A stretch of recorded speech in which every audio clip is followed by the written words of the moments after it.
ಆಚಾರ್ಯ ಶ್ರೀ ಅಮೃತಚಂದ್ರದೇವ ವಿರಚಿತ ಆತ್ಮಖ್ಯಾತಿ ಟೀಕೆಯ ಮಧ್ಯಮಂತ್ರದೊಳಗೂಡಿಸಿ ಬಂದಿರುವಂಥ ಅಮೃತಮಯ ಕಲಶ ಕಾವ್ಯಗಳ ಮೇಲೆ ರಾಜಮಲ್ಜಿ ಪಾಂಡೆಯವರು ಬರೆದಿರುವ ಬಾಲಬೋಧಿನಿ ಟೀಕೆ ಸ್ವಾಧ್ಯಾಯ ನಡೆದುತ್ತೇ ಇದೆ. ಬಂಧ ಅಧಿಕಾರದ 11ನೇ ಮಗ್ಗದ ಕಲಶಿದೆ. ಸರ್ವತ್ರಾಂತಮಸಾನಮೇವಮಖಿಲಂ ತ್ಯಾಜ್ಯಂ ಯದೃಕ್ತಂ ಜಿನೈ ತನ್ಮನ್ಮೇ ವ್ಯವಹಾರ ಏವ ನಿಖಿಲೋ ಯನ್ಯಾಶ್ರಯ ತ್ಯಾಜಿತಃ सम्यक् निश्चयमेकमेव तदपि निष्कम्पमाक्रम्य किं शुद्धज्ञानगणे महिं निननिचे बध्नन्ति सन्तो श्रुतिम्. ಸಮ್ಯಕ್ ದೃಷ್ಟಿ ಜೀವರುಗಳು ತಮ್ಮ ಶುದ್ಧ ಚಿದ್ರೂಪ ಸ್ವರೂಪದಲ್ಲಿ ಸ್ಥಿರತೆಯ ರೂಪದ ಸುಖವನ್ನು ಏಕೆ ಅನುಭವ ಮಾಡುವುದಿಲ್ಲ ಎಂದರೆ ಸರ್ವಥಾ ಮಾಡುತ್ತಾರೆ. ನಿಜದ ಮಹಿಮೆಯು ಹೇಗಿದೆ? ರಾಗಾದಿಗಳಿಂದ ರಹಿತವಿರುವಂಥ ಚೇತನಾ ಗುಣ ಸಮೂಹವಿದೆ. ಏನು ಮಾಡುವುದರಿಂದ ನಿರ್ವಿಕಲ್ಪ ವಸ್ತು ಮಾತ್ರವನ್ನು ಹೇಗಿದೆಯೋ ಹಾಗೆ ಅನುಭವ ಗೋಚರ ಮಾಡಿಕೊಂಡಿರುವ ಕಾರಣದಿಂದ. ಹೇಗಿದೆ ನಿಶ್ಚಯವು? ನಿಶ್ಚಯದಿಂದ ನಿರ್ವಿಕಲ್ಪ ವಸ್ತು ಮಾತ್ರವಿದೆ. ಮತ್ತೆ ಹೇಗಿದೆ? ಎಲ್ಲ ಉಪಾಧಿಗಳಿಂದ ರಹಿತವಿದೆ. ಯಾವುದೇ ಪ್ರಕಾರದಿಂದ ನೋಡ್ರಿ, ಮೊದಲಿಂದೇನು ಹೇಳಿದರು? ನಿರ್ವಿಕಲ್ಪ ವಸ್ತು ಮಾತ್ರ ಅಂತಂದ್ರೆ ಅದರಲ್ಲಿ ಗುಣಭೇದ, ಪರ್ಯಾಯ ಭೇದ, ಸಂಸಾರ ಅವಸ್ಥೆ, ಮುಕ್ತಾವಸ್ಥೆ, ದುಃಖ, ಸುಖ, ಆಕುಲತೆ, ನಿರಾಕುಲತೆ, ಹೀಗೆ ಯಾವ ಭೇದಗಳು ಕೂಡ ಇಲ್ಲ. ವಸ್ತು ಮಾತ್ರ, ವಸ್ತು ಮಾತ್ರ, ನಿರ್ವಿಕಲ್ಪ ವಸ್ತು ಮಾತ್ರ ಇದೆ ಅಂಥೇಳಿ ಮೊದಲೇದು. ಎರಡನೇದ್ದು ಮತ್ತೆ ಹೇಗಿದೆ ಕೇಳಿದ ನಂತರ ಏನು ಹೇಳಿದರು? ಎಲ್ಲ ಉಪಾಧಿಗಳಿಂದ ರಹಿತವಿದೆ. ಅದಕ್ಕೆ ಯಾವ ಕಾಲ, ಕ್ಷೇತ್ರ, ಕರ್ಮ, ಶತ್ರು ಅನ್ನುವಂಥ ಉಪಾಧಿ ಇಲ್ಲವೇ ಇಲ್ಲ. ಚೈತನ್ಯ ವಸ್ತುವಿಗೆ ಶತ್ರು ಅಂದರೆ ಚೈತನ್ಯ ವಸ್ತುವಿಗೆ ಕರ್ಮ ಏನು ಮಾಡ್ತಿದೆ? ಅಚೇತನ ಕರ್ಮ. ಚೈತನ್ಯ ನಿರ್ವಿಕಲ್ಪ ವಸ್ತು ಮಾತ್ರಕ್ಕೆ ಯಾವ ಕ್ಷೇತ್ರ, ಕಾಲ ಏನು ಮಾಡ್ತವೆ? ಎಂಥ ಅದ್ಭುತ ಮಾತು! ಎಲ್ಲ ಪ್ರಕಾರದ ಉಪಾಧಿಗಳಿಂದ ರಹಿತವಿದೆ. ಇನ್ನು ಉಪಾಧಿ ಅಂತಂದ್ರೆ ದುಃಖದಾಯಕ, ಕಷ್ಟ ಕೊಡುವಂಥವ ಇಷ್ಟೇ ಅಲ್ಲ. ಆದ್ರೆ ಉಪಾಧಿ ಈಗ ಲೋಕದೊಳಗೆ ಕೂಡ ಕೊಡ್ತಾರಲ್ಲ, ಅಂಥ ಉಪಾಧಿಗಳಿಂದ ಕೂಡ ರಹಿತ ಇದೆ. ಲೋಕದೊಳಗೆ ಏನು ಉಪಾಧಿ ಕೊಡ್ತಾರೆ?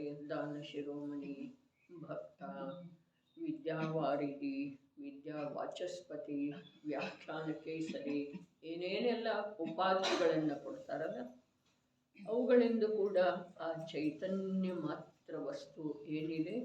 ರಹಿತ ಇದೆ. ಈ ಎಲ್ಲ ಕೊಡುವಂಥ ಉಪಾಧಿ ಅಥವಾ ಇಲ್ಲಿ ಹೇಳಿದರೆ ಪುಣ್ಯದಿಂದ ಮತ್ತು ಪಾಪದಿಂದ ಪ್ರಾಪ್ತವಾಗುವಂಥ ಅವಸ್ಥಾ ವಿಶೇಷ ಎಲ್ಲ ಉಪಾಧಿ. ಇನ್ನೂ ಸ್ವಲ್ಪ ಮುಂದೆ ಹೋಗಿ ಸಮಯ ಸಾರದ ಹತ್ರ ಹೋಗಿ ನೋಡಿದರೆ ಮುನಿ, ಆಚಾರ್ಯ, ಧರ್ಮಾತ್ಮ, ಸಮ್ಯಕ್ ದೃಷ್ಟಿ, ಅರಹಂತ, ಸಿದ್ಧ, ಈ ಯಾವ ಉಪಾಧಿಗಳು ಕೂಡ ಆ ನಿರ್ವಿಕಲ್ಪ ವಸ್ತು ಮಾತ್ರದೊಳಗಿಲ್ಲ. ಅಂದ್ರೆ ಇದರಿಂದ ತಿಳಿದೇನು ಬರ್ತಿದೆ? ಇದರಿಂದ ತಿಳಿದು ಬರ್ತಿದೆ, ಆ ಒಂದು ನಿರ್ವಿಕಲ್ಪ ವಸ್ತು ಮಾತ್ರದ ಶ್ರದ್ಧೆ, ಜ್ಞಾನ, ಅನುಭೂತಿ, ಅದರ ಜೊತೆಗೆ ಏಕತೆ ಯಾವ ಜೀವದ ಆಗಿದೆಯೋ ಆ ಜೀವಕ್ಕೆ ಈ ರೋಗರೂಪದ ಉಪಾಧಿಯನ್ನು, ಈ ದಾರಿದ್ರ್ಯ ರೂಪದ ಉಪಾಧಿಯನ್ನು, ಈ ಶತ್ರು ರೂಪದ ಉಪಾಧಿಯನ್ನು ದೂರ ಮಾಡಬೇಕು ಅನ್ನುವ ವಿಕಲ್ಪ ಬರುವುದಿಲ್ಲ. ಮೊದಲನೇದು. ಎರಡನೇದ, ನನಗಂಥ ಉಪಾಧಿ ಸಿಗಬೇಕು, ಇಂಥ ಉಪಾಧಿ ಸಿಗಬೇಕು. ಈಗ ಲೋಕದೊಳಗೆ ಏನದಾವಲ್ಲ, ಏನೇನು ಈಗ ಹೇಳ್ತೋ ಅವೆಲ್ಲ ಧರ್ಮಕ್ಕೆ ಸಂಬಂಧಿಸಿದ್ದು ಇರಲಿ, ಸಂಸಾರಕ್ಕೆ ಸಂಬಂಧಿಸಿದ್ದು ಇರಲಿ, ಅರ್ಥಾತ್ ಪಾಪದಿಂದ ಪ್ರಾಪ್ತವಾಗುವಂಥ, ಪಾಪದ ಉದಯದ ನಿಮಿತ್ತದಿಂದ ಪ್ರಾಪ್ತವಾಗುವಂಥ ಯಾವ ಸಂಯೋಗ ವಿಶೇಷಗಳಿದಾವೆಯೋ ಅವುಗಳನ್ನು ದೂರ ಮಾಡುವ ವಿಕಲ್ಪ ಸಮ್ಯಕ್ ದೃಷ್ಟಿ ಜೀವನಿಗೆ ಬರುವುದಿಲ್ಲ. ಒಂದು ಪುಣ್ಯದ ಉದಯದಿಂದ ಪ್ರಾಪ್ತವಾಗುವಂಥ ಯಾವ ಉಪಾಧಿಗಳಿದಾವೆಯೋ ಅವುಗಳ ಕುರಿತು ಅವನಿಗೆ ಕಾಂಕ್ಷ ಯಾವಾಗೂ ಇರುವುದಿಲ್ಲ. ಇಷ್ಟೇ ಅಲ್ಲ, ಆದ್ರೆ ಧರ್ಮ ಮಾರ್ಗದೊಳಗೆ ಬರುವಂಥ ಅವಸ್ಥಾ ವಿಶೇಷ ರೂಪದ ಉಪಾಧಿಗಳು ಕೂಡ ಲೋಕದೊಳಗೆ ಅಥವಾ ಜೈನ ಶಾಸನದೊಳಗೆ ಹೇಳಲ್ಪಟ್ಟಿದೆ.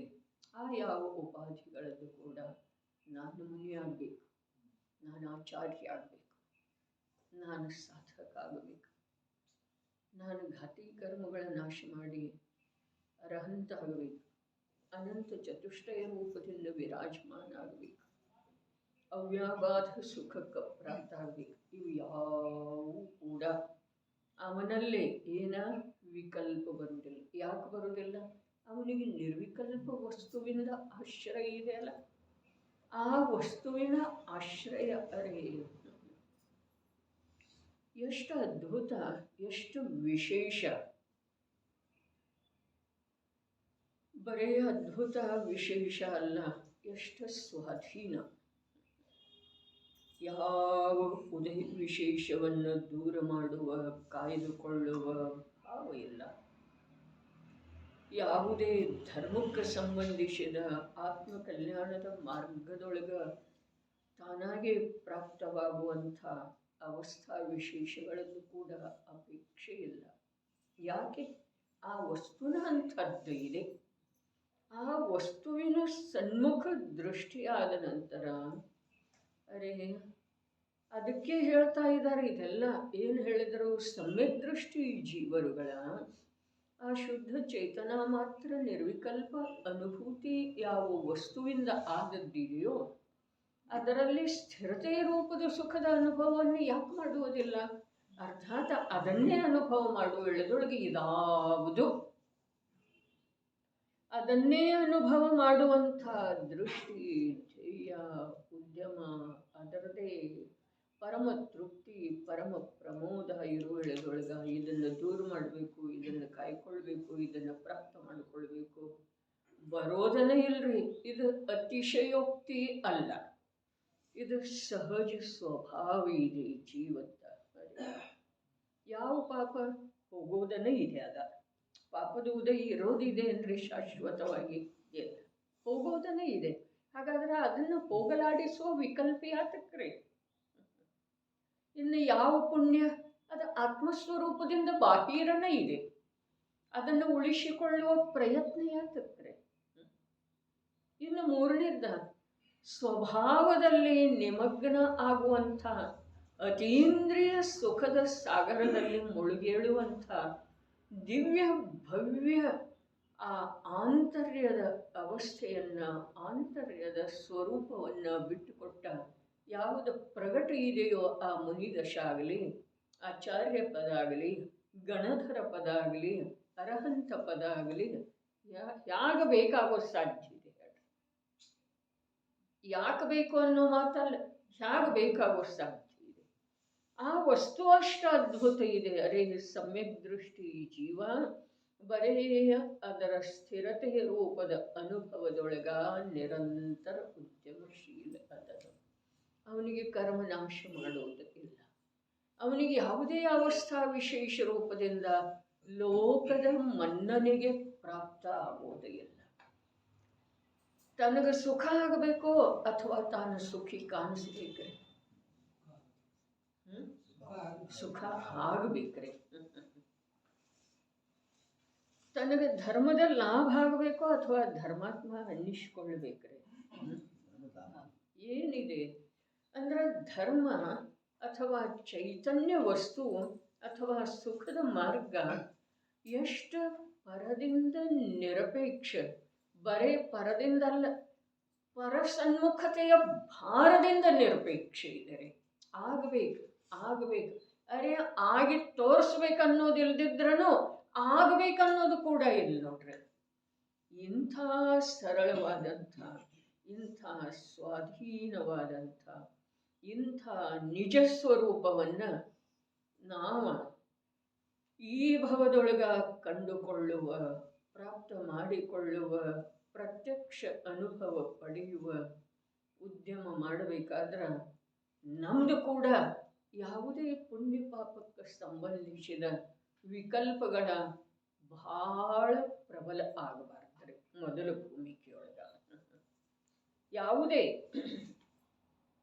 ಪುಣ್ಯ ಪಾಪಕ್ಕೆ ಸಂಬಂಧಿಸಿದ ಬಯಕೆಗಳಿದ್ದಾವೆ, ಇಚ್ಛೆಗಳಿದ್ದಾವೆ, ಅವು ಉತ್ಪನ್ನ ಆಗ್ತವೆ. ಈ ಮಾತು ಸರಿ, ಆದರೆ ಅವುಗಳಿಗೆ ಮಹತ್ವ ಕೊಡಬಾರ್ದು.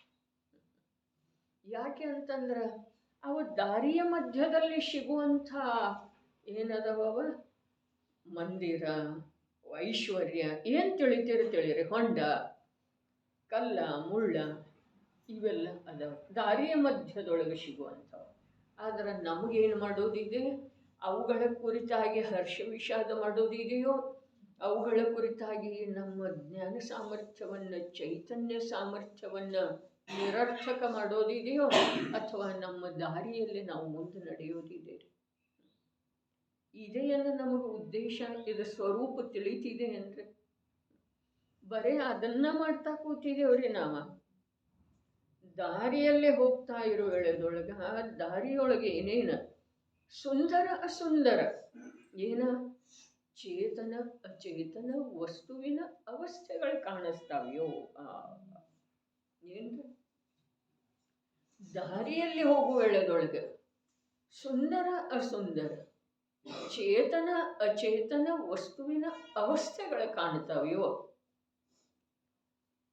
ಅವುಗಳ ಸಲುವಾಗಿ ನಾವು ತಡೆದು ನಿಲ್ಲೋದ ಅಥವಾ ನಮ್ಮ ಶಕ್ತಿಯ ವಿನಿಯೋಗ ಮಾಡೋದ ಎಷ್ಟರ ಮಟ್ಟಿಗೆ ಬುದ್ಧಿವಂತಿಕೆ ಇದೆ? ನಿಜವಾಗಿ ಹೇಳ್ಬೇಕಂದ್ರೆ ತಡೆದು ನಿಲ್ಲೋದ, ಸಾಮರ್ಥ್ಯದ ವಿನಿಯೋಗ ಮಾಡೋದಂತೂ ಬಹಳ ದೂರದ ಮಾತು. ಅವುಗಳ ಕಡೆಗೆ ನೋಡೋದನ್ನು ಅವಶ್ಯಕ ಇದೆ. ನಮಗೊಂದು ವೇಳೆ ನಿಜ ಮಾರ್ಗದೊಳಗೆ ಸಾಗೋದಿತ್ತು ಅಥವಾ ನಿಜ ಮಾರ್ಗವನ್ನು ಪ್ರಾಪ್ತ ಮಾಡ್ಕೊಳ್ಳೋದಿತ್ತು ಅಂತಂದ್ರೆ ಏನೆಲ್ಲ ಇರೋವ್ರಿ? ಇವು ಜಗತ್ತಿನೊಳಗೆ ಯಾವ ಕಾಲದೊಳಗನೂ ಇರೋವ್ರಿ. ಅನುಕೂಲ ಅನಾನುಕೂಲ, ಇದು ಮಿಥ್ಯಾ ಮನಸ್ಸಿನ ಭ್ರಾಂತಿ ಇದೆ ರೀ. ಅನುಕೂಲ ಅನ್ನೋದ, ಪ್ರತಿಕೂಲ ಅನ್ನೋದ ಏನಿದೆ? ಮಿಥ್ಯಾ ಮನಸ್ಸಿನ ಭ್ರಾಂತಿ ಇದೆ. ಜ್ಞಾನದ ಕಾರ್ಯ ಇದು ಅಲ್ಲ. ಈ ಮನುಷ್ಯ ಜೀವನದ ಸಾರ್ಥಕತೆ ಅದರೊಳಗೆ ಇಲ್ಲ. ಎಲ್ಲ ಇರೋದು ದಾರಿಯಿಂದ ಹೋಗುವ ವೇಳೆದೊಳಗೆ ಚರಂಡಿನೂ ಇರೋದ, ಮುಳ್ಳ ಕಲ್ಲನ್ನು ಇರೋದ, ಒಣ ಎಲೆ ಬಿದ್ದಿರೋವನು, ಏನಾದರೂ ಸುಂದರವಾದಂಥ ಅಂಗಳನೂ ಇರೋದ, ಯಾರ್ದೋ ಮನೆಯದ ಇರೋದಿಲ್ರಿ, ಇರೋದ. ಆದರೆ ನಾವು ಅಲ್ಲೆಲ್ಲ ಹರ್ಷ ವಿಷಾದ ಮಾಡ್ತಾ, ಅಲ್ಲೆಲ್ಲ ನಮ್ಮ ಅಭಿಪ್ರಾಯವನ್ನು ವ್ಯಕ್ತ ಮಾಡ್ತಾ, ನಮ್ಮ ಶಕ್ತಿಯನ್ನು ಖರ್ಚು ಮಾಡೋದ ನಮಗೇನು ಅವಶ್ಯಕ ಇದೆ? ಅದೇ ಪ್ರಕಾರ ಈ ಮನುಷ್ಯವೆಂಬ ಭವದೊಳಗ ಸಂಬಂಧಿಕರು ಇರೋ, ಧನಾದಿಗಳಿರೋ, ಮನೆ ಇರೋ, ಆಸ್ತಿ ಇರೋದು, ದುಡ್ಡು ಇರೋದು, ಧನ ಇರೋದು, ವಸ್ತ್ರ ಒಡವೆ ಇರೋವು, ಎಷ್ಟ್ರಿ ಎಷ್ಟು ನಮ್ಮನ್ನು ಪಥಭ್ರಷ್ಟ ಮಾಡುವ ಸಲುವಾಗಿ ಎಷ್ಟು ಅದಾವ್ರಿ? ಅವು ಮಾಡ್ತಾ ಇದ್ದಾವೆ, ನಾವು ಆಗ್ತಾ ಇದ್ದೇವೆ. ನಾವು ಆಗ್ತಾ ಇದ್ದೇವ್ರಿ. ಅವು ಯಾಕೆ ಮಾಡ್ತಾವೆ? ಅವು ತಮ್ಮ ಪಾಡಿಗೆ ತಾವು ತಮ್ಮ ಅವಸ್ಥಾ ವಿಶೇಷದಿಂದ ಪರಿಣಾಮನ ಮಾಡ್ತಾ ಇದ್ದಾವೆ. ಅರೆ ಎಷ್ಟು ನಿರರ್ಥಕ ಜೀವನ ಈ ಮಿಥ್ಯಾ ಮನಸ್ಸಿನ ವಶವಾಗಿರುವಂಥ ಜ್ಞಾನಿ ಆತ್ಮ ಅಂದರೆ.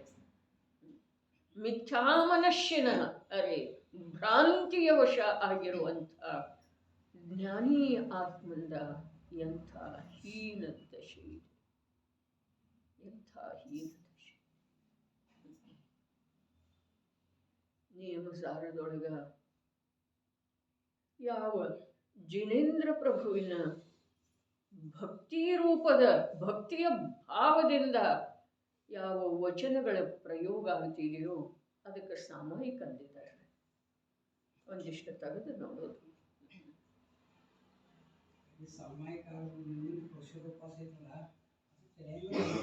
ಅದು ಯಾಕೆ ಹೋಗ್ತಿದ್ದೀರಿ? ಹೋದ್ರ ಉಪಯೋಗ ಏನ್ರಿ?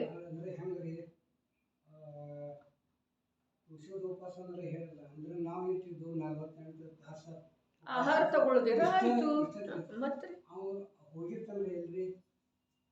ನಿರ್ಜನ ವಸತಿಗೆ ಒಳಗೆ ಸಾಮಾಜಿಕ ಮೃತ್ಯು ಮಹತ್ವ ನಂಗೆ ಅದ ಅನ್ಸಾಕ ಚಾರೋ ಕರವಿ ಕ್ರೋಶದ ಕೀಜೆ ಸಮತಾ ಧರ ದುರ್ಭಾವ ನಿವಾರೋ ಸಂಯಮ ಅನುರಾಗ. ಮತ್ತೆ ಏನು ಅನ್ಸಾಕೈತಿ ಅಲ್ಲಿ ಒಂದು ಅಲ್ಲಿ ಸಂಕಲ್ಪ ತಗೊಂಡು ಕೂತಾನೆ. ಇನ್ನು ಮುಂದೆ ಗಜಮುನಿನ ತೋರ್ಸ್ಯಾರ. गजमुनि के सिर ऊपर अग्नि भू भारी शीश जले जिम लकड़ी तिनको तो भी नहीं चिंगारी.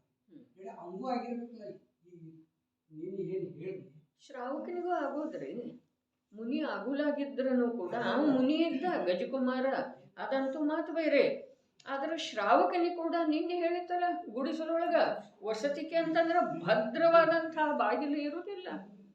ಒಂದು ವೇಳೆ ಇದ್ರೂ ಕೂಡ ಅಲ್ಪ ಸ್ವಲ್ಪ ಭದ್ರವಾದಂಥದ್ದಂತೂ ಇರುವುದಿಲ್ಲ. ಯಾಕಂತಂದ್ರೆ ಅದರ ಶರೀರದ ಮೋಹವನ್ನು ಬಿಡುವ ಅಭ್ಯಾಸದ ಸಲುವಾಗಿ ಅದೊಂದು ನಿವಾಸ ಇದೆ.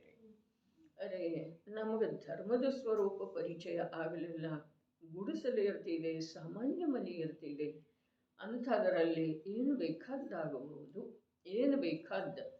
ಆ ವೇಳೆದೊಳಗ ಹಿಂಸೆ ಮೊದಲಾದ 5 ಪಾಪಗಳನ್ನ ಸಂಕಲ್ಪ ಪೂರ್ವಕ ತ್ಯಾಗ ಮಾಡಿದಂತ, ಅರ್ಥಾತ್ ಪ್ರತಿಜ್ಞಾಪೂರ್ವಕ ತ್ಯಾಗ ಮಾಡಿದಂತೆ.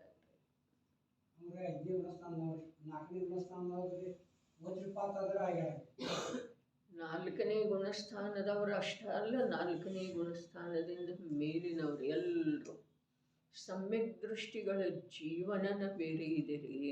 ಅದಕ್ಕೆ ಇಲ್ಲಿ ಸ್ಪಷ್ಟ ಮಾಡ್ತಾ ಇದ್ದಾರಲ್ಲ ಹೇಗಿದೆ. ಅದೇ ಆ ನಿರ್ವಿಕಲ್ಪ ವಸ್ತು ಹೇಗಿದೆ ಅಂಥೇಳಿ ಹೇಳಿದ ನಂತರ ಅದು ಎಲ್ಲ ಉಪಾಧಿಗಳಿಂದ ರಹಿತ ಇದೆ. ಉಪಾಧಿ ಅದರೊಳಗೆ ಸ್ಪರ್ಶ ಮಾಡೋದನ್ನ ಇಲ್ಲ, ಅದನ್ನು ಸ್ಪರ್ಶ ಮಾಡೋದನ್ನ ಇಲ್ಲ, ಅದರೊಳಗೆ ಪ್ರವೇಶ ಮಾಡೋದನ್ನ ಇಲ್ಲ. ಇಂಥ ವಜ್ರಮಯ ಕೋಟೆಯೊಳಗೆ ಹೋಗಿ ಕುಳಿತಿರುವಂಥ ಜೀವನಿಗೆ ಯಾವುದರ ಭಯನೂ ಇಲ್ಲ, ಯಾವ ಉಪಾಧಿನೂ ಇಲ್ಲ, ಏನೇನೂ ಇಲ್ಲ. ಹೊರಗ ಅವಸ್ಥೆ ತನ್ನಷ್ಟಕ್ಕೆ ತಾನೇ 4ನೇ ಗುಣಸ್ಥಾನ ಇದ್ದದ್ದು ಕಷಾಯಿ ಚೌಕಡಿ, ಇನ್ನೊಂದು ಅಭಾವ ಆದ ನಂತರ 5ನೇದ್ದು ಬರ್ತಿದೆ, 7ನೇದ್ದು ಬರ್ತಿದೆ, 6ನೇದ್ದು ಬರ್ತಿದೆ. ಆಮೇಲೆ 8ನೇ ಗುಣಸ್ಥಾನ ಆರೂಢನಾಗಿ ಕ್ಷಪಥ ಶ್ರೇಣಿಯ ಹತ್ತತಾನೆ, ಮೋಹ ಕ್ಷೀಣ ಮೋಹ ಆಗಿ ನಂತರ ಸಯೋಗ ಕೇವಲಿ ಅರಹಂತ ಅಂತಾನೆ. ಆದ್ರೂ ಅವನಿಗೇನು ಇಲ್ಲ. ನಾನು ಅರ್ಹಂತ ಆಗಬೇಕು ಅನ್ನೋದನ್ನು ಇಲ್ಲ, ನಾನು ಅರ್ಹಂತ ಆಗಿದ್ದೇನೆ ಅನ್ನೋ ಉಪಾಧಿ ಭಾವ. ಆಗೋದೇನಿದೆ? ಏನೂ ಆಗುವುದಿಲ್ಲ. ಯಾವುದು ಆಗುತ್ತಿದೆಯೋ ಅದು ಬದಲಾಗುವಂಥ ಅನಿತ್ಯ ಅವಸ್ಥೆಯೊಳಗ ಅವನಿಗೆ ಯಾವುದೇ ಪ್ರಕಾರದ ಅಪನತ್ವ ಇರುವುದಿಲ್ಲ. ನಾನು ಈಗ ಸ್ಪಷ್ಟ ಹೇಳಬೇಕಾದ್ರೆ ಪುಣ್ಯ ಪಾಪದ ಉದಯದ ನಿಮಿತ್ತದಿಂದ ಆಗುವಂಥ ಅವಸ್ಥಾ ವಿಶೇಷವನ್ನು ಮಾತ್ರ ಉಪಾಧಿ ಅನ್ನುವುದಿಲ್ಲ. ಕರ್ಮಗಳ ಉಪಶಮ ಮತ್ತು ಕ್ಷಯದಿಂದ ಆಗುವಂಥ ಅವಸ್ಥೆಗಳು ಕೂಡ ಉಪಾಧಿ ಇದ್ದಾವೆ. ಯಾವುದರ ಎದುರಿಗೆ? ಆ ನಿರ್ವಿಕಲ್ಪ ವಸ್ತು ಮಾತ್ರದ ಎದುರಿಗೆ. ಧರ್ಮ ಬಹಳ ಬೇರೆ ಇದೆ. ಇದನ್ನು ದಿನ ಒಮ್ಮೆ ಬುದ್ಧಿಯೊಳಗೆ ತಂದುಕೊಳ್ಳೋದು. ಏನ ಧರ್ಮ ಬಹಳ ಬೇರೆ ಇದೆ. ನಾನು ಇದುವರೆಗೆ ಈ ಭವದೊಳಗೆ ಮತ್ತು ಹಿಂದಿನ ಅನೇಕ ಅನಂತ ಭವದೊಳಗೆ ಯಾವುದನ್ನು ಧರ್ಮ ಅಂಥೇಳಿ ತಿಳಿದ ಆಚರಿಸಿದೇನೋ ಅದಕ್ಕೆ ಮತ್ತು ನಿಜವಾದ ಧರ್ಮಕ್ಕೆ ದೂರದ ಸಂಬಂಧ ಕೂಡ ಇಲ್ಲ. ಏನಿದೆ ರೀ ಪೂಜೆ ಇದು ಉಪಾಧಿ ಭಾವ ಇದೆಯೋ ಅಥವಾ ಏನಿದೆ, ಬಿಡೋದ ಮಾಡೋದ ಪ್ರಶ್ನೆ ಇಲ್ಲ. ಆ ಪ್ರಕಾರದ ಪ್ರಶ್ನೆ ನಮ್ಮಲ್ಲೇ ಉತ್ಪನ್ನ ಆಗಲೇಬಾರದು. ಯಾರ ಪುಣ್ಯ ಪರಿಣಾಮದ ನಿಷೇಧ ಮಾಡ್ತಾರೋ ಅಂಥ ಸಮ್ಯಕ್ ದೃಷ್ಟಿ ಮೋಕ್ಷ ಮಾರ್ಗದ ಸಾಧಕ ಜೀವರುಗಳ ಜೀವನದೊಳಗೆ ಪುಣ್ಯವನ್ನು ಹೊರತುಪಡಿಸಿ ಬೇರೆ ಏನೋ ಇರುತ್ತೆ. ಆದ್ರೆ ಆ ಪುಣ್ಯ ಪರಿಣಾಮ ಏನು ನಿರಂತರ ಆಗ್ತಾ ಇರ್ತಾವೆ. ಪುಣ್ಯ ಪರಿಣಾಮಕ್ಕೆ ಅವಲಂಬನೆ ಯಾವ ವೀತರಾಗ ದೇವಶಾಸ್ತ್ರ ಗುರುವಿಂದ ಇರ್ತಿದೆಯೋ ಆ ಅವಲಂಬನೆ ಮತ್ತು ಆ ಪರಿಣಾಮ ತನ್ನ ಸ್ವಭಾವದಿಂದ ಹೊರಗಿದಾವೆ ಅನ್ನೋ ಶ್ರದ್ಧಾ ಜ್ಞಾನ ಅಖಂಡವಾಗಿ ವರ್ತಿಸ್ತಾ ಇರ್ತಿದೆ. ಅವನಿಗೆ ಧರ್ಮಾತ್ಮ. ಆ ಪುಣ್ಯ ಪರಿಣಾಮ ಮತ್ತು ಆ ಪರಿಣಾಮಕ್ಕೆ ಆಧಾರವಿರುವಂಥ ವೀತರಾಗ ದೇವಶಾಸ್ತ್ರ ಗುರುಗಳ ಕುರಿತು ಯಾರಿಗೆ ಮಹಿಮೆ ಬರ್ತಿದೆಯೋ ಅವರಿಗೆ ಬಂಧ ಆಗ್ತಿದೆ.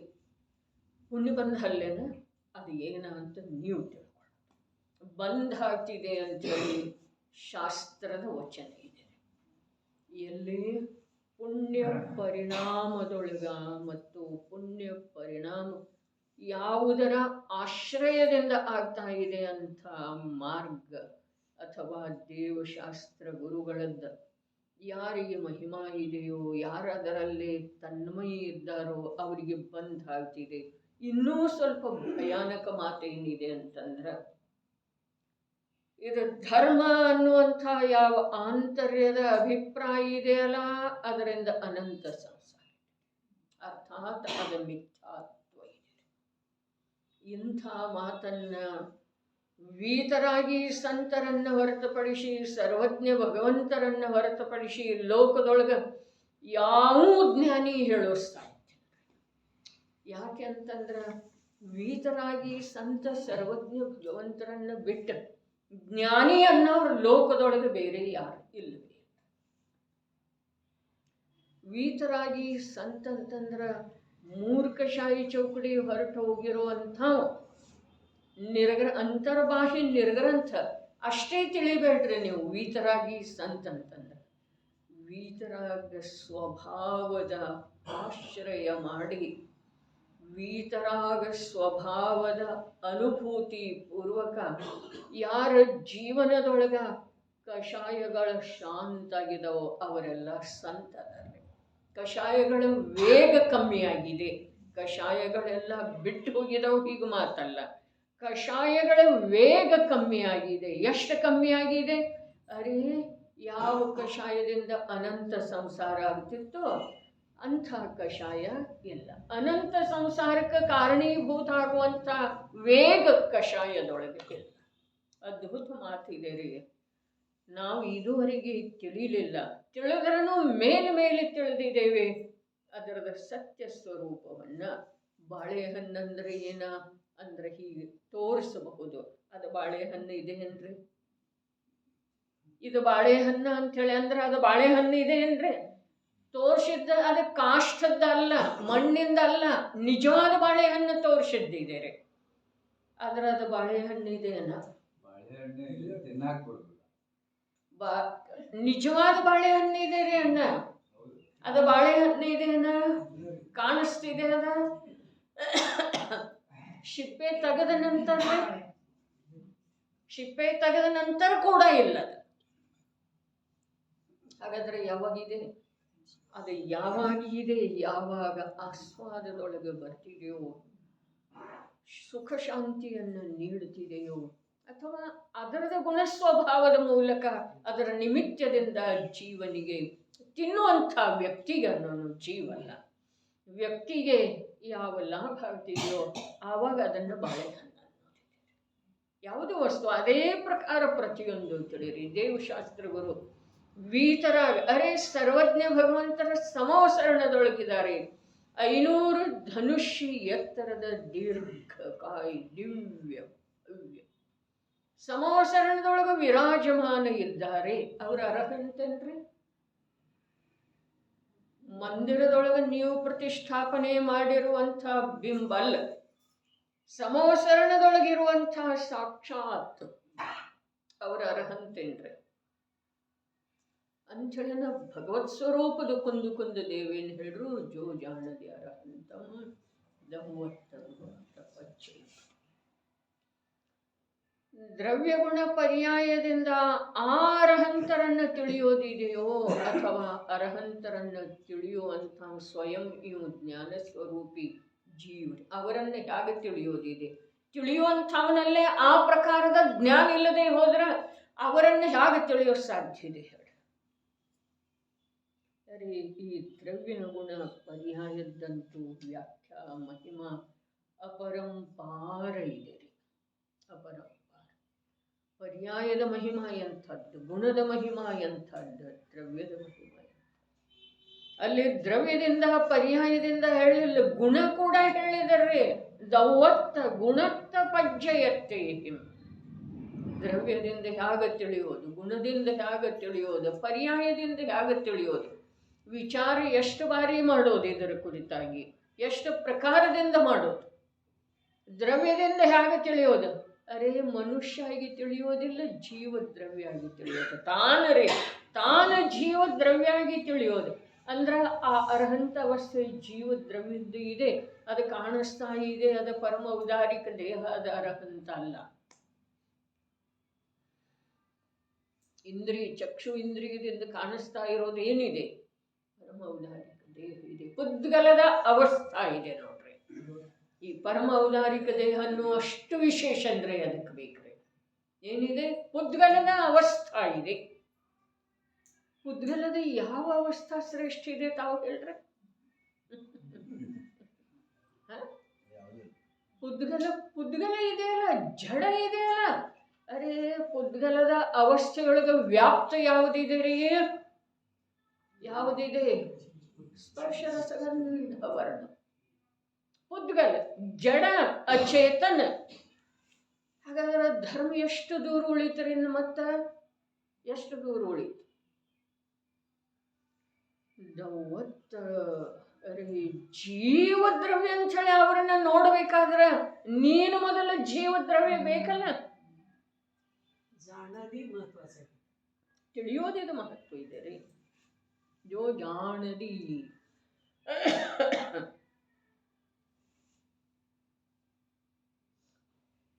ಏನು ಧರ್ಮದ ವ್ಯಾಖ್ಯಾನ ನಡೆದವು ಜಗತ್ತಿನೊಳಗ, ಏನು ಧರ್ಮದ ಪ್ರಚಾರ ಪ್ರಸಾರ ನಡೆದವು, ಯಾವುದನ್ನು ಧರ್ಮ ಅಂಥೇಳಿ ಜೀವರುಗಳ ಭ್ರಾಂತಿಯ ಸಾಗರದೊಳಗೆ, ಭ್ರಾಂತಿಯ ಕೂಪದೊಳಗೆ ಇಳಿತಾ ಇದ್ದಾರೆ.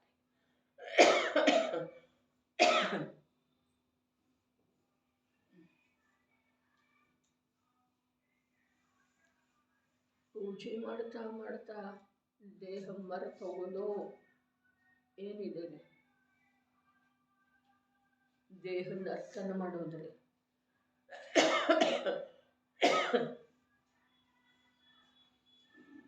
ಅದಕ್ಕೆ ಧರ್ಮ ಅಂತೀವೋ ಅಥವಾ ಇಲ್ಲ?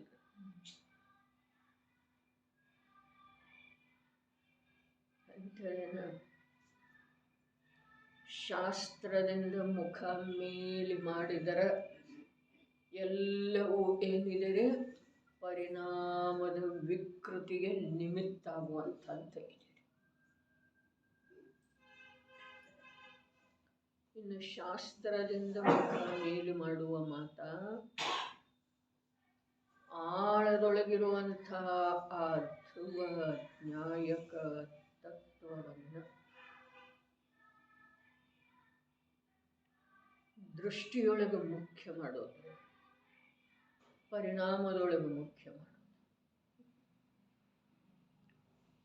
ಪ್ರವಚನ ಸಾಹಿತ್ಯದೊಳಗೆಲ್ಲ ಬರ್ತಿದೆಯಲ್ಲ, ಆನಂದದ ಅಧಿಪತಿ ಒಳಗೆ ಬಿದ್ದುಕೊಂಡಿದ್ದಾನೆ. ಬಿದ್ದುಕೊಂಡಿದ್ದಾನೆ ಅರ್ಥ ಏನಿದೆ? ಬಿದ್ದುಕೊಂಡಿದ್ದಾನೆ, ಒಳಗೆ ಬಿದ್ದುಕೊಂಡಿದ್ದಾನೆ. ಅನಂತ ಗುಣ ಸಮೂಹನಾದಂಥ ಚೈತನ್ಯ ಪ್ರಭು ಒಳಗೆ ಬಿದ್ದುಕೊಂಡಿದ್ದಾನೆ. ಅರ್ಥ ಏನು? ಅರ್ಥ ಏನಿದೆ?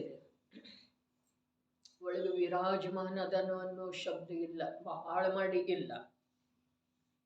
ವಿರಾಜಮಾನ ಇದನು ಅನ್ನೋ ಶಬ್ದ ಇಲ್ಲ.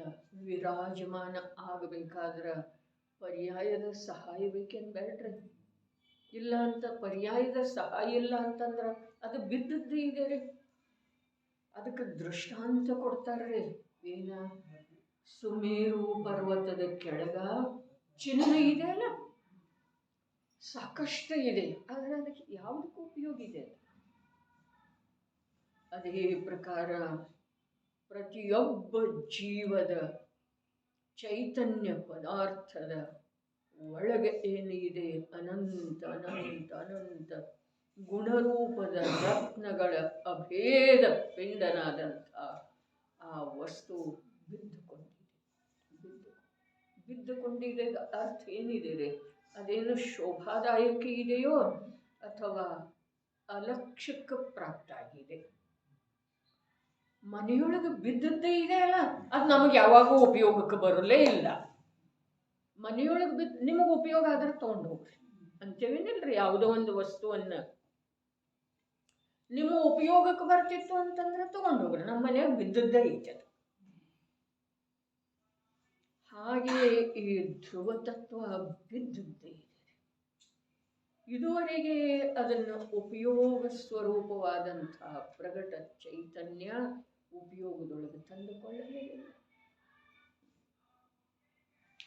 ಅದ್ಭುತ ಮಾತಿದೆ ರೀ. ನಡೆದು ನಿಶ್ಚಯದಿಂದ ಹೇಗಿದೆ ನಿಶ್ಚಯವು ಅಂತ ಹೇಳಿದ್ರೆ, ನಿಶ್ಚಯದಿಂದ ನಿರ್ವಿಕಲ್ಪ ವಸ್ತು ಮಾತ್ರವಿದೆ. ಮತ್ತೆ ಹೇಗಿದೆ? ಎಲ್ಲ ಉಪಾಧಿಗಳಿಂದ ರಹಿತವಿದೆ. ಎಲ್ಲ ಉಪಾಧಿ. ಅರ್ಹಂತ ಅನ್ನೋದನ್ನು ಉಪಾಧಿ ಇದೆ, ಶುದ್ಧ ಅನ್ನೋದನ್ನು ಉಪಾಧಿ ಇದೆ. ಹಾಗಾದ್ರೆ ಆ ಉಪಾಧಿ ಅನಂತ ಕಾಲದವರೆಗೆ ಇರೋದಲ್ಲ, ಉಪಾಧಿ ಅನಂತ ಕಾಲದವರೆಗೆ ಇರೋದಲ್ಲ ಅನ್ನೋ ಪ್ರಶ್ನೆ ಇಲ್ಲ. ಅದು ನಾನು ಅನ್ನುವಂಥದ್ದು ಆ ಜೀವಗಳಿಗೆ ಇಲ್ಲವೇ ಇಲ್ಲವೇ? ಶುದ್ಧ ಜೀವರುಗಳಿಗೆ ನಿಖಲ ಪರಮಾತ್ಮ ಯಾವ ಕೃತಕೃತ್ಯ ಶುದ್ಧ ಇದ್ದಾರೆ, ನಾನು ಶುದ್ಧ ಅನ್ನೋದು ಇಲ್ಲವೇ ಇಲ್ಲ. ನಾವಂತೇವ್ರಿ, ನಾವಂತೇವು. ಮತ್ತು ಸಾಧಕ ಜೀವರುಗಳು ಕೂಡ ಆದರ್ಶ ರೂಪದಿಂದ ಅರೆ ಶುದ್ಧ ಭಕ್ತಿ, ಶುದ್ಧ ಭಕ್ತಿಯ ಸ್ವರೂಪ ಏನಿದೆ, ನಿರ್ವಾಣ ಭಕ್ತಿಯ ಸ್ವರೂಪ ಏನಿದೆ, ಶುದ್ಧ ಭಕ್ತಿಯ ಸ್ವರೂಪ ಜ್ಞಾನವನ್ನ ಆತ್ಮನಲ್ಲಿ ಸ್ಥಿರಗೊಳಿಸುವುದು ಏನಿದೆ ಅದು ಶುದ್ಧ ಭಕ್ತಿ. ಯಾವ ಪರಿಣಾಮ ವಿಶೇಷ ಅಥವಾ ಪರಿಣತಿ ವಿಶೇಷದೊಳಗ ಕರ್ಮಗಳ ತನ್ನಷ್ಟಕ್ಕೆ ತಾನೇ ಯಾವುದೇ ಪ್ರಕಾರದ ಪ್ರಭಾವ ಬೀರದೆ ಹೊರಟು ಹೋಗ್ತಾ ಇರ್ತವೆ, ಅದು ನಿರ್ವಾಣ ಭಕ್ತಿ. ಎಲ್ಲ ಒಳಗ ಆಳದೊಳಗಿದೆ. ಎಲ್ಲ ಉಪಾಧಿಗಳಿಂದ ರಹಿತವಿದೆ. ನಿಷ್ಕಂಪ ಶಬ್ದದ ಅರ್ಥ ಮಾಡ್ಯಾರ. ಏನ? ಎಲ್ಲ ಉಪಾಧಿಗಳಿಂದ. ಅರ್ಹಂತ ಆದ್ಮೇಲೆ ಏನಾಗ್ತಿದೆ ರೀ? ಏನಾಗ್ತಿದೆ?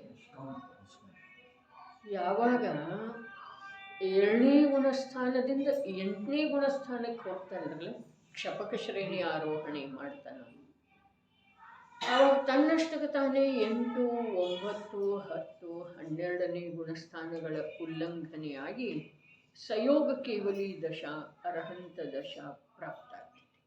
ಹೌದೇನಲ್ಲ? ಅರ್ಹಂತ ದಶಾ ಪ್ರಾಪ್ತ ಆದ ನಂತರ ಆ 7ನೇ ಗುಣಸ್ಥಾನದೊಳಗ ಯಾವ ಅನಂತ ಪುರುಷಾರ್ಥದ ಮೂಲಕ ಕ್ಷಪಕ ಶ್ರೇಣಿಯ ಆರೋಹಣೆ ಆಗುವಂಥ ಉದ್ಯಮ ಒಳಗ ಆಗಿತ್ತಲ್ಲ, ಅದರಲ್ಲೇ ಏನಾಗ್ತಿದೆ ರೀ? ಏನು ಇಲ್ಲ. ಅರ್ಹಂತ ಅವಸ್ಥೆಯಲ್ಲಿ ಬಂತು, ಹೊರಗೆ ಪ್ರಗಟ ಆಯ್ತು ರೀ. ಅರ್ಹಂತ ಅವಸ್ಥೆ ಪ್ರಗಟ ಆಯಿತು. ಅನಂತ ಚತುಷ್ಟಯಗಳು ಪ್ರಗಟ ಆದವು. ಆದ್ರೆ ಅಲ್ಲೇನ ಆ ಏಳನೇ ಗುಣಸ್ಥಾನದೊಳಗನ ನೋಡೋದಕ್ಕಿಂತ ಆರನೇ ಗುಣಸ್ಥಾನದೊಳಗೆ ಯಾವ ಸ್ವರೂಪ ಸ್ಥಿರತೆಯ ಸಲುವಾಗಿ ಜೀವ ಅನಂತ ಪುರುಷಾರ್ಥ ಮಾಡಿ ಸ್ವರೂಪದೊಳಗೆ ಸ್ಥಿರ ಆಗಿ ಹೋದೋ ಅವನು ಹೊರಗೆ ಬರುವುದನ್ನೇ ಇಲ್ರಿ. ಅರ್ಹಂತ ಆದ್ಮೇಲೆ ಏನಾಯ್ತು ಅವನಲ್ಲಿ? ಅರ್ಹಂತ ದಶ ಅವನ ಆ ಅತೀಂದ್ರಿಯ ಆನಂದದ ಸಾಗರದೊಳಗೆ ಯಾವ ಸ್ಥಿರತೆ ಮಾಡಿದನೋ ಆ ಸ್ಥಿರತೆಯೊಳಗೆ ಉಪಾಧಿ ಏನು ಮಾಡಿತ್ರಿ? ಅದು ಯಾವ ಉಪಾಧಿಯನ್ನು ಉಂಟು ಮಾಡಲಿಲ್ಲ. ತಿಳಿತಾ ಇದೆಯೇನ? ಆರನೇ ಗುಣಸ್ಥಾನಕ್ಕೆ ಯಾವಾಗ ಪತನ ಹೊಂದತನೋ ಸಾಧಕ ಜೀವ, ಆವಾಗ ಅಪೂರ್ವ ಅನಂತ ಪುರುಷಾರ್ಥ ಮಾಡತನ್ರಿ. ವೀರ್ಯ ಗುಣ ಜಾಗೃತ ಇದೆ. ಆ ವೀರ್ಯದ ಬಲದಿಂದ ಆ ಸ್ವಭಾವದಲ್ಲಿ ಉಪಯೋಗವನ್ನು ಯಾವ ರೀತಿ ಸ್ಥಿರ ಮಾಡ್ತಾನಂತಂದ್ರೆ, ಏಳನೇ ಗುಣಸ್ಥಾನದ ಅವಧಿ ಪೂರ್ಣ ಆಗ್ತಿದೆ. 8ಕ್ಕೆ ಹೋಗ್ತಾನೆ, 9ಕ್ಕೆ ಹೋಗ್ತಾನೆ, 10ಕ್ಕೆ ಹೋಗ್ತಾನೆ, 12ಕ್ಕೆ ಹೋಗ್ತಾನೆ. ಮೋಹದ ನಾಶ ಆಗಿ ಹೋಗ್ತಿದೆ. ಸಯೋಗ ಕೇವಲಿ ಅರ್ಹಂತಾಗುತ್ತಾನೆ. ಮೋಹದ ನಾಶಿಯಲ್ಲಿ ಆಯ್ತು. ಮೋಹದ ನಾಶಿಯಲ್ಲಿ ಆಯ್ತು. ಅರ್ಹಂತ ದಶೆಯಲ್ಲಿ ಆಯ್ತು. ಮೋಹದ ನಾಶ ಮೋಹದೊಳಗಾಯ್ತು. ಅರ್ಹಂತ ದಶೆ ಜೀವದ ಪ್ರಕಟ ಅವಸ್ಥೆಯೊಳಗಾಯ್ತು. ಅವನ ಅನುಭೂತಿಯೊಳಗ ಸ್ಥಿರತೆಯೊಳಗ ಏನು ಉಪಾಧಿ ಆಯ್ತಂದ್ರೆ ಅದರಿಂದ ಬಾಧೆ ಆಯ್ತೇನ? ಅದಕ್ಕೆ ಸರ್ವ ಉಪಾಧಿ ಅಂದ್ರೆ ನಿಷ್ಕಂಪ. ಯಾರ ಈಗಂತೂ ಹೇಳಿದ್ದ ಆರನೇ ಗುಣಸ್ಥಾನದ ಸಾಧಕ ಜೀವ ಅನಂತ ಪುರುಷಾರ್ಥದ ಮೂಲಕ 7ರಿಂದ 6ಕ್ಕೆ ಬರಲೇ ಇಲ್ಲ ಅಂಥೇಳಿ ಅನಂತ ಪುರುಷಾರ್ಥರೇ. 6ಕ್ಕೆ ಬರಲೇ ಇಲ್ಲ. ಆದರೆ 8, 9, 10, 12ನೇ ಗುಣಸ್ಥಾನಗಳನ್ನು ಲಂಘಿಸ್ತಾ ಹೋದನಲ್ಲ, ಅವನ ಮಾತಾಯಿತು. ಆದರೆ ಯಾವ 4ನೇ ಗುಣಸ್ಥಾನಕ್ಕೆ ಬಂದಿದ್ದಾನಲ್ಲ ಅವ ನಿಷ್ಕಂಪದನಂತ ಹೇಳುತ್ತಿದ್ದೀರಿ. ಇಲ್ಲಿ ಯಾರು ಹೇಳ್ತಾ ಇದ್ದಾರೆ? 6ನೇ ಗುಣಸ್ಥಾನಕ್ಕೆ ಯಾರು ಬಂದಿದ್ದಾರೋ ಅವರೂ ಹೇಳ್ತಾ ಇದ್ದಾರೆ. 4ನೇ ಗುಣಸ್ಥಾನದೊಳಗೆ ಯಾರು ಇದಾರೋ ಅವರು ಹೇಳ್ತಾ ಇದ್ದಾರೆ. ಅರ್ಥಾತ್ ನಾಮ ವಿಶೇಷದಿಂದ ಬೇಕಾದ್ರೆ ಅಮೃತ ಚಂದ್ರಾಚಾರ್ಯನು ಹೇಳ್ತಾ ಇದ್ದಾರೆ. ರಾಜಮಲ್ ಪಾಂಡೆ ಏನು ಹೇಳ್ತಾ ಇದ್ದಾರೆ? ನಿಷ್ಕಂಪ. ನಿಷ್ಕಂಪ ಅಂಥೇಳಿ ಅಮೃತ ಚಂದ್ರಾಚಾರ್ಯ ದೇವರು ಹೇಳಿದರು. ಪಾಂಡೇರಾಜಮಲ್ಲ ಏನು ಹೇಳಿದರೆ? ಎಲ್ಲ ಉಪಾಧಿಗಳಿಂದ ರಹಿತ, ಸರ್ವ ಉಪಾಧಿಗಳಿಂದ ರಹಿತ. ಬಹಳ ಅದ್ಭುತರೇ. ಇನ್ನು ಉಪಾಧಿ ಏನ ಅದು ಹೇಳ್ತಾರೆ. ಎಲ್ಲ ಉಪಾಧಿಗಳಿಂದ ರಹಿತ ನಿಷ್ಕಂಪ. ಯಾರ? ಸಮ್ಯಕ್ ದೃಷ್ಟಿ ಜೀವರೇ. ಸಮ್ಯಕ್ ದೃಷ್ಟಿ ಯಾರ? 4ನೇನೂ ಅದನು, ನಾರ್ಕಿನೂ ಅದನು, ತಿರಿಯಂಚನೂ ಅದನು, ದೇವನು ಅದನು. ದೇವಗತಿಯೊಳಗ ಯಾವ್ಯಾವ ಪುಣ್ಯದಿಂದ ಪ್ರಾಪ್ತ ಉಪಾಧಿ ಅದಾವಲ್ಲ ಅದರೊಳಗ ಅವ ಮಗ್ನ ಇಲ್ರಿ. ನಿಷ್ಕಂಪ ಇದ್ದಾನೆ. ಎಲ್ಲಿ? ಸ್ವಭಾವದೊಳಗ. ಯತ್ ಸರ್ವತ್ರ ಅಧ್ಯವಸಾನಂ ಅಖಿಲಂ ಏವ ತ್ಯಾಜ್ಯಂ. ನಿಷ್ಕಂಪ ಅಂತಂದ್ರೆ ಏನು? ನಿಷ್ಕಂಪ ಯಾಗದರ? ನಿಷ್ಕಂಪ ಇರೋದ್ರಿಂದ ಏನಾಗ್ತಿದೆ? ಏನು ಹೇಳಿದರು? ಯತ್ ಸರ್ವತ್ರ, ಯತ್ ಅದರಿಂದ, ಸರ್ವತ್ರ ಅಧ್ಯವಸಾನಂ ನಾನು ಸಾಯಿಸುವೆ, ನಾನು ಬದುಕಿಸುವೆ, ನಾನು ದುಃಖಿ ಮಾಡುವೆ, ನಾನು ಸುಖಿ ಮಾಡುವೆ, ನಾನು ದೇವನಿದ್ದೇನೆ, ನಾನು ಮನುಷ್ಯನಿದ್ದೇನೆ. ಇವುಗಳದ್ದು ಎಷ್ಟು ಭಾವವನ್ನು ತಿಳ್ಕೊಳ್ಳೋದು ಸಾಧ್ಯ ಇದೆ ಅಷ್ಟು ತಿಳ್ಕೊಳ್ಬೇಕ್ರೆ. ನಾನು ಸಾಯಿಸ್ತೇನೆ, ನಾನು ಬದುಕಿಸ್ತೇನೆ, ನಾನು ದುಃಖಿ ಮಾಡ್ತೇನೆ, ನಾನು ಸುಖಿ ಮಾಡ್ತೇನೆ. ಅದಕ್ಕಿಂತ ಮೇಲೆ ಹೋಗಿ ಏನು ಹೇಳಿದ್ರು? ನಾನು ಮನುಷ್ಯ ಇದ್ದೇನೆ, ನಾನು ದೇವ. ಈ ಪ್ರಕಾರದ ಭಾವ ಅವರಲ್ಲೇ ಬರುವುದೇ ಇಲ್ಲ ಅಂತ ನಿಷ್ಕಂಪ.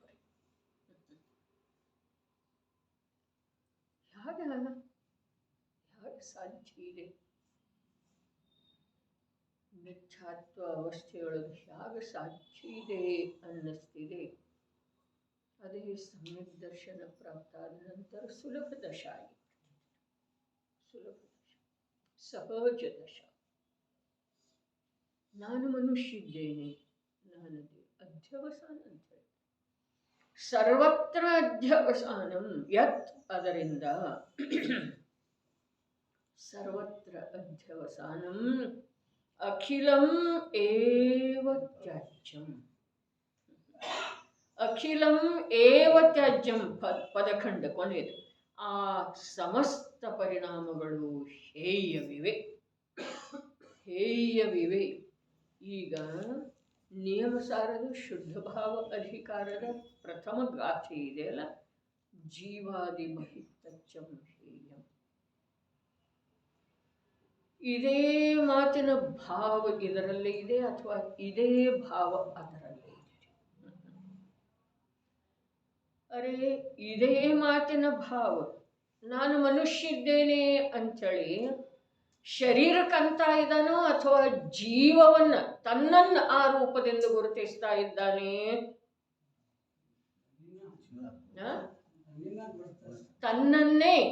ತನ್ನನ್ನೇ ತಾನು ಆ ರೂಪದಿಂದ ಶ್ರದ್ಧೆ ಮಾಡಿಕೊಂಡಿದ್ದಾನೆ, ಆ ರೂಪದಿಂದ ಅನುಭವ ಮಾಡ್ತಾ ಇದ್ದಾನೆ. ಅರೆ, ಮಿಥ್ಯಾತ್ವ ಅಧರ್ಮ ಎಷ್ಟು ಜಟಿಲ ಇದೆ ರೀ, ಎಷ್ಟು ಗಾಢ ಇದೆ ರೀ.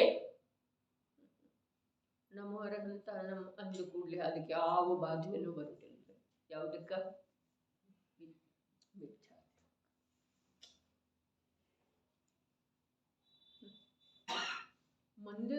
ಮಂದಿರ ಓಡಾಡ್ತಾರ್ರಿ. ಬೆಳಗ್ಗೆ ನೋಡಿದಾರ ಒಬ್ಬೊಬ್ಬರು, ಅಲ್ಲಿ ಹೋಗೋದು ಇಲ್ಲಿ ಹೋಗೋದು ಅದು ಹೋಗೋದು ಇಲ್ಲಿ ಹೋಗೋದು, ಎಷ್ಟಿದಾವ ಅಷ್ಟೆಲ್ಲ. ಅದರಿಂದ ಏನಾಗ್ತಿದೆ? ಮಿಥ್ಯಾತ್ವ ಒಂಚೂರು ಸಡಿಲಾಗ್ತಿದೆ,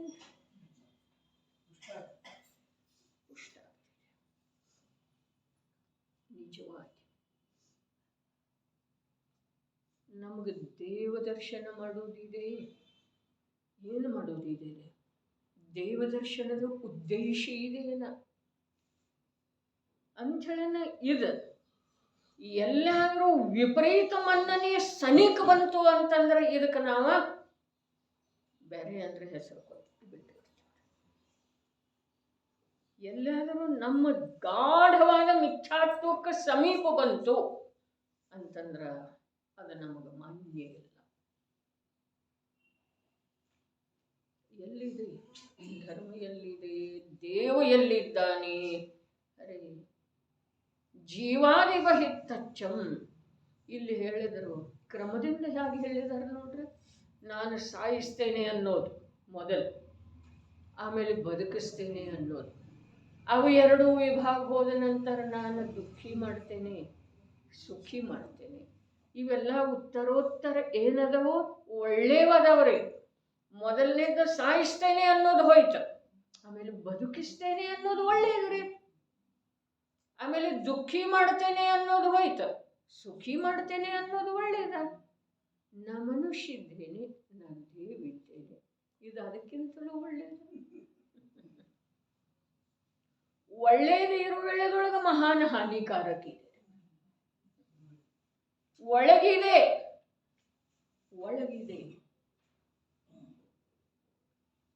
ಮಾವಿನ ಹಣ್ಣು ಇದೆ ಅಲ್ಲ, ಅದನ್ನ ಶಿಪ್ಪೆ ಬಿಡಿಸಿದೆವು. ಒಳಗಿದೆ ಏನಿಲ್ರಿ? ಏನ ರಸವನ್ನ ದಾಟಿದ ನಂತರ ಇದೆ ಏನಿಲ್ರಿ? ಏನಿದೆ? ಕಠಿಣವಾದಂಥ ತ್ಯಾಜ್ಯ ವಸ್ತು. ಬರೀ ಕಠಿಣಲ್ಲ, ತ್ಯಾಜ್ಯ ವಸ್ತು.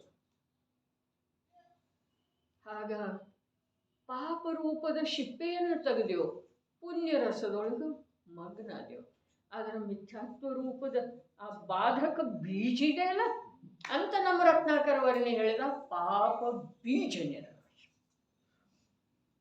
ಪಾಪದ ಬೀಜ ನಾಶ ಮಾಡಲಿಲ್ಲ ನಾವು.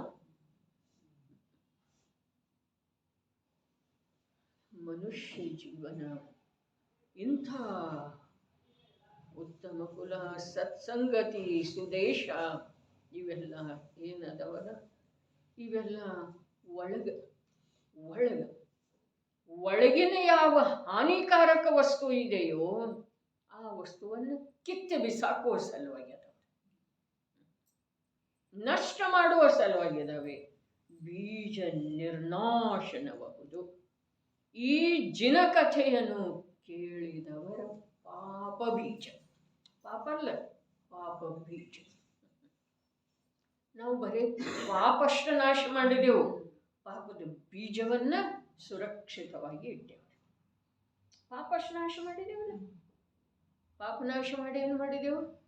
ಪುಣ್ಯಮಯ ಪರಿಣಾಮದೊಳಗೆ ಸ್ವಲ್ಪ ಉಳಿದೆವ್ರಿ, ಸ್ವಲ್ಪ ಉಳಿದೆವು. ಇಡೀ ದಿವಸದೊಳಗ ದೇಹ, ಸಂಸಾರ, ಭೋಗ ಇವುಗಳಿಗೆ ಸಂಬಂಧಿಸಿದ ಭಾವ ಎಷ್ಟದವ್ರಿ.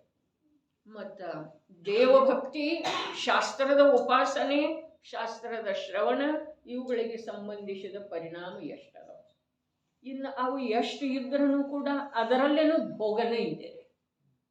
ಅವು ಎಷ್ಟು ಕಮ್ಮಿರೇ ಇರಲಿ, ಅದರಲ್ಲೇ ಕೂಡ ಭೋಗ, ಅರ್ಥಾತ್ ಕಣ್ಣಿಗೆ ಮನೋಹರ, ಕಿವಿಗೆ ಮನೋಹರ, ಕಿವಿಗೆ ಮಧುರ, ಹೌದು ಅಥವಾ ಇಲ್ಲ ಅಂಥೇಳಿನ ಸಮಯ ಸಾರದೊಳಗ ಪ್ರಭು ನಿನ್ನ ರೂಪ ಹೀಗಿದೆ, ನಿನ್ನ ವಚನ ಹೀಗಿದೆ, ನಿನ್ನ ವಾಣಿ ಹೀಗಿದೆ ಅಂಥೇಳಿ ಹೇಳಿದ ನಂತರ ಇದೇನು ಭಗವಂತನ ಸ್ತುತಿ ಅಲ್ಲಲ್ಲ ಅಂತ ಹೇಳ್ತಾರೆ. ಹೇಳಿದ್ರು ಅಥವಾ ಇಲ್ರಿ? ಇದೇನು ಭಗವಂತನ ಸ್ತುತಿ ಅಲ್ಲ, ನಿನ್ನ ವಾಣಿಯ ಉಪದೇಶ ಆಗಿದೆ, ಕರ್ಣದೊಳಗ ಅಮೃತವನ್ನ ಸುರಿಸಿದ ಹಾಗಿದೆ. ಇದು ಭಗವಂತನ ಸ್ತುತಿ ಅಲ್ಲ. ಹಾಗಾದ್ರೆ ನಾವು ಆ ಕಾರ್ಯದೊಳಗೂ ಕೂಡ ಏನ್ ಮಾಡ್ತೇವೆ? ಇಂದ್ರಿಯ ಭೋಗದೊಳಗೆ ಉಳಿತೇವೆ. ಅದೇ ಧರ್ಮ ಬೇರೆ, ಬಹಳ ಬೇರೆ ಇದೆ ರಾಮಣ್ಣವ್ರು. ಇಲ್ಲ ಅಂತಂದ್ರ ಅನಂತ ಬಾರಿ ಮುನಿ ದೀಕ್ಷಾ ಧಾರಣ ಮಾಡಿ ಮತ್ತೆ ಹೀಗೆ ಯಾತಕ್ಕೆ ಕೊಳಿತಿದ್ದೇವ್ರಿ? ಹೀಗೆ ಯಾತಕ್ಕೆ ಕೊಳಿತಿದ್ದೇವೆ ಹೇಳ್ರಿ? ಎಲ್ಲಿ ಕೊಳಿಕದೇವು ನಾವು? ತಾಯಿಯ ಗರ್ಭದೊಳಗೆ ಕೊಳತ ಬಂದಿದ್ದೇವಲ್ಲ, ಹೌದು ಅಥವಾ ಇಲ್ರಿ? ಮಾತೆಯ ಗರ್ಭದೊಳಗೆ ಎಲ್ಲಿದ್ದೇವು?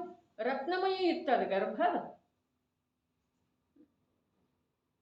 ಒಳತನ ಬಂದಿದ್ದೇವ್ರಿ. ಗುಣಭದ್ರಾಚಾರ್ಯರು ಹೇಳಿದರು, ಉದರ ರೂಪದ ಅಗ್ನಿಯ ಹತ್ರ ವಾಸ ಮಾಡಿದ್ದೀನಿ, ಉದರಾಗ್ನಿಯ ಹತ್ರ. ಅಲ್ಲಿಯ ಕ್ರಿಮಿಗಳೇ ನಿನ್ನ ಸಹಚರಿ ಇದ್ದವು.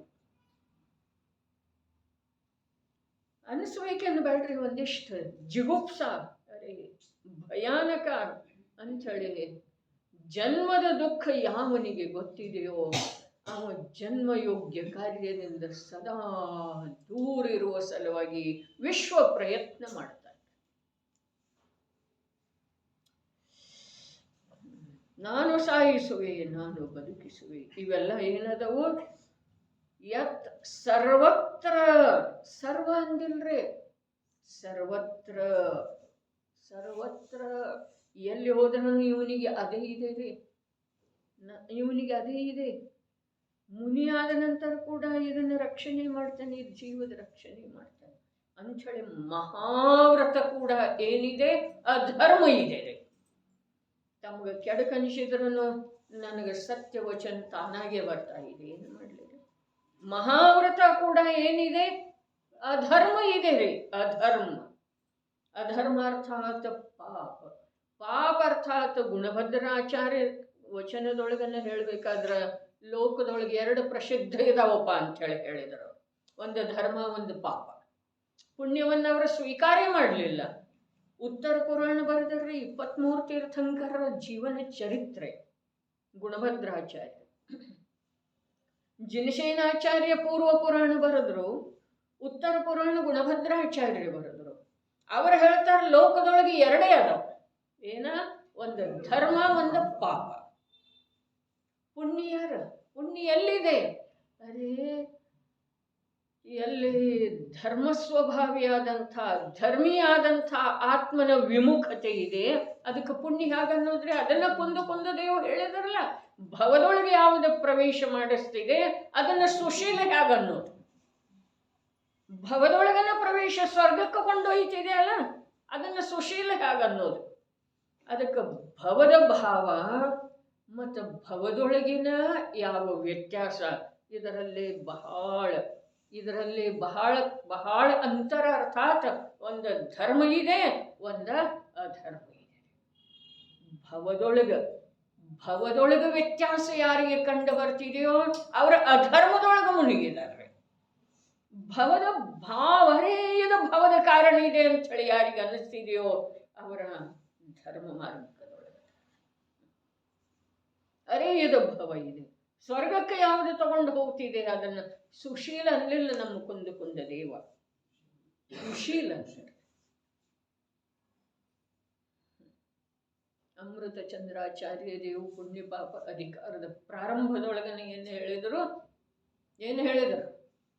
ಪುಣ್ಯ ಪಾಪ ಅಧಿಕಾರದ ಮುಗಿಸಿ ಬಂದಿದ್ದೇವ್ರಿ.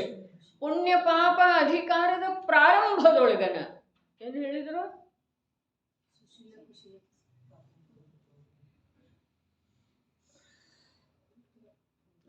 ಇಬ್ಬರು ಪುತ್ರ ಶೂದ್ರ ಸ್ಮರೆ. ಶೂದ್ರ ಪುಣ್ಯ ಏನಿದೆ? ಶೂದ್ರ ಕನ್ನಿಕೆಯ ಪುತ್ರ ಇದೆ, ಬ್ರಾಹ್ಮಣನ ಮನೆಯಲ್ಲಿ ಬೆಳೆದದ್ದ ಇದೆ. ಆದ್ರ ಶೂದ್ರಳ ಉದರದಿಂದ ಬಂದದ್ದು ಇದೆ. ಅವರ ದೃಷ್ಟಿ ಎಂಥದ್ದರೆ ನಮ್ಮ ಜೈನಾಚಾರ್ಯರ ದೃಷ್ಟಿ ಎಂಥದ್ದು, ಮಾರ್ಗ ಎಂಥದ್ದು, ವಚನ ಎಂಥದ್ದು, ಅವರ ಜೀವನ ಎಂಥದ್ದು. ಅವರ ಲೋಕದೊಳಗಿದ್ದು ಕೂಡ ಲೋಕದಲ್ಲಿದ್ದರು ಲೋಕದಲ್ಲಿದ್ದರು. ಈ ಲೋಕದ ಯಾವ ಪ್ರಕಾರದ ಮಾತು ಅವರ ಜೀವನದೊಳಗ ಇಲ್ಲವೇ ಇಲ್ಲ. ಅದಕ್ಕೆ ಹೇಳ್ರಿ, ನಾನು ಸಾಯಿಸುವೆ, ನಾನು ಬದುಕಿಸುವೆ, ನಾನು ದುಃಖಿ ಮಾಡುವೆ, ನಾನು ಸುಖಿ ಮಾಡುವೆ, ನಾನು ದೇವನಿದ್ದೇನೆ, ನಾನು ಮನುಷ್ಯನಿದ್ದೇನೆ. ಇವು ಒಂದಕ್ಕಿಂತ ಒಂದು ಏನದವು ಒಳ್ಳೆಯವದವ. ದೇವಕ್ಕಿಂತ ಮನುಷ್ಯ ಶ್ರೇಷ್ಠ ಇದೇನಿಲ್ಲ. ಆದ್ರೆ ಮನುಷ್ಯ ಇದ್ದೇನೆ ಅಂಥೇಳಿ ತಿಳಿಯೋದ ಮನ್ನ ಅನುಭವ ಏನಿದೆ ಅಲ್ಲ, ಅದು ಅಧ್ಯವಸಾನ, ಬಂಧದ ಕಾರಣ ಇದೆ. ಇಲ್ಲಿ ಬಂಧ ಅಧಿಕಾರದೊಳಗೆ ಬಂಧದ ಕಾರಣವನ್ನು ಹೇಳುವಂಥ ಇಲ್ಲಿಯವರೆಗೆ ಏನು 11 ಶ್ಲೋಕ ಅದು ಅಥವಾ 11ನೇದು ನಡೆದಿದೆ. ಎಲ್ಲದರೊಳಗೆ ಹೆಚ್ಚು ಕಡಿಮೆ ಈ ದೃಷ್ಟಾಂತ ಬಂದಿದೆ. ಇದರದೇ ಆಧಾರದಿಂದ ಹೇಳಿದ್ದಾರೆ. ಏನ ಸಾಯಿಸ್ತೇನೆ, ಬದುಕಿಸ್ತೇನೆ, ಸುದ್ದಿ ಮಾಡ್ತೇನೆ, ದುಃಖಿ. ಪ್ರಾರಂಭದೊಳಗೆ ನಾನು ಮನುಷ್ಯ ಇದ್ದೇನೆ, ದೇವಿದ್ದೇನೆ, ಇದು ಮಿಥ್ಯಾತ್ವ ಇದೆ ಅಂತ ಹೇಳಿ. ಅರೆ ಮಿಥ್ಯಾತ್ವದ ಬಂಧ ಆಗ್ತಾ ಇದೆ ರೀ. ಪುಣ್ಯದ ಬಂಧ ಅದರ ಜೊತೆ ಒಂದಿಷ್ಟು ಆದ್ರೆ ಅದು ನಮಗೇನು ಸುಖ ಕೊಡೋದಿದೆ? ಮಿಥ್ಯಾತ್ವದ ಬಂಧ ರಾಶಿ ರಾಶಿ ಆಗ್ತಾ ಇರೋ ವೇಳೆದೊಳಗೆ ಒಂದು ಅಂಶ ಪುಣ್ಯ ಬಂತಾರೆ. ಅದರೊಳಗೆ ಏನಾಯಿತು? ಏನು ಸುಖ ಏನಾಗೋದ್ರಿ? ಅದರಿಂದ ಆಗೋ ಸಾಧ್ಯ ಇಲ್ಲ. ಅದಕ್ಕೆ ಬಂಧದ ಅಭಾವ ಮಾಡೋದಿತ್ತು ಅಂತಂದ್ರೆ ಈ ಅಧ್ಯವಸಾನ ನಮ್ಮ ಜೀವನದೊಳಗಿಂದ ಹೊರಟು